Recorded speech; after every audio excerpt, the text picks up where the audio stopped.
আমি প্রথমে বলবো এই যে আমার মাটি, এটা কিন্তু এখান থেকেই আমি কালেক্ট করেছি। এই সেই মাটি জানি আপনাদের প্রচুর মানুষের মনে প্রচুর প্রশ্ন। এটা কিন্তু আমাকে অয়ন বাবু বলছিলেন আপনি কি দক্ষিণবঙ্গ থেকে মাটি আনেন? আমি যে পাগল হয়েছো, হ্যাঁ এত দূর থেকে মাটি আনা সম্ভব? এটা আমার লোকালি কালেক্ট করা এই মাটি, ঠিক আছে।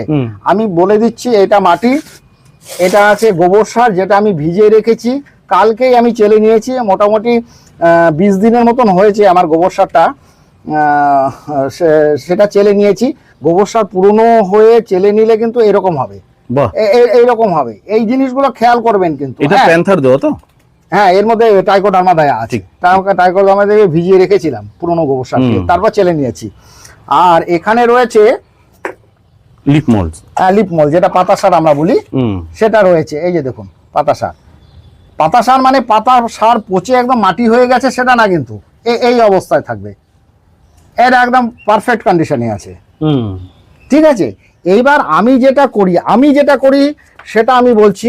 আপনার মাটির কোয়ালিটি, সেটা এঁটেল না দোআঁশ, হ্যাঁ এটা মোটামুটি দোআঁশ বেলে মিশ্রণ আছে। হ্যাঁ, আপনাদের যদি এঁটেল মাটি হয় সেটার ভাগটা কী হবে আমি পরে বলছি।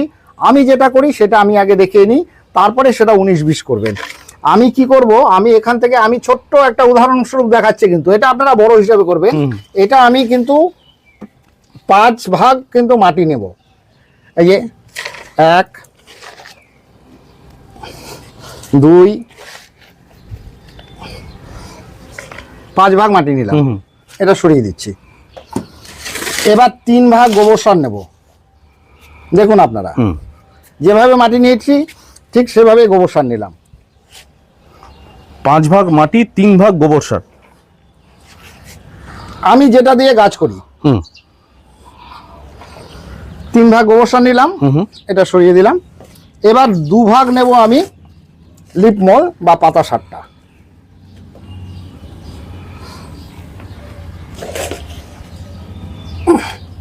এটা 2 ভাগ, এটা 2 ভাগ। বেশ। একটা জিনিস মাথায় রাখতে হবে, যখনই আমি ট্রাইকোডার্মা দিয়ে গোবর সারটা ভিজিয়ে রাখবো, তারপরে যদি চেলে আমি বস্তাবন্দি করি, সেটা কিন্তু ভেজা ভেজা অবস্থাতেই থাকবে, এরকম কিন্তু ভেজা থাকবে।